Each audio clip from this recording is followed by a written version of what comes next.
ফরিদপুরের কানাইপুর ঢাকা খুলনা মহাসড়কের পাশে এক শান্ত পুকুর, চারপাশে স্বাভাবিক দিনের ব্যস্ততা, কিন্তু সেই শান্ত পানির নিচেই লুকিয়ে ছিল এক ভয়ঙ্কর গোপন রহস্য।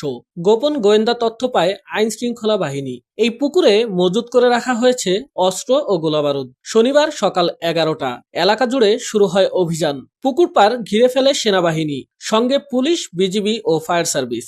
প্রথমেই জাল টেনে শুরু হয় তল্লাশি। পানির ভেতরে বারবার ফেলা হয় জাল, প্রতিবারই উঠে আসে কাদা আর আগাছা, তবে হাল ছাড়েনি উদ্ধারকারীরা। এক পর্যায়ে জালে ধরা পড়ে ভারী কিছু। পানির নিচ থেকে ভেসে ওঠে স্কচ টেপে শক্ত করে মোড়ানো বস্তা আর প্যাকেট। সন্দেহ আরো ঘনীভূত হয়। এরপর তল্লাশি জোরদার করতে বসানো হয় সেচ যন্ত্র।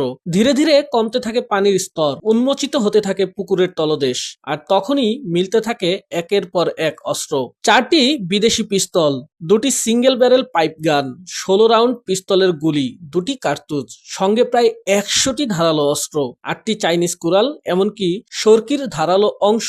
যেন পানির নিচেই গড়ে তোলা হয়েছিল একটি ছোট্ট অস্ত্রাগার। টানা 5 ঘন্টার অভিযানে সব অস্ত্র উদ্ধার করে জব্দ করা হয়। ফরিদপুর সেনা ক্যাম্পের কমান্ডার মেজর সোহেল আহমেদ জানান, উদ্ধার হওয়া অস্ত্রগুলোর সঙ্গে থানা থেকে লুট হওয়া কোনো অস্ত্রের মিল পাওয়া যায়নি। তবে প্রাথমিকভাবে ধারণা করা হচ্ছে, নির্বাচনকে সামনে রেখে নাশকতার উদ্দেশ্যেই এই সব অস্ত্র সেখানে লুকিয়ে রাখা হয়েছিল।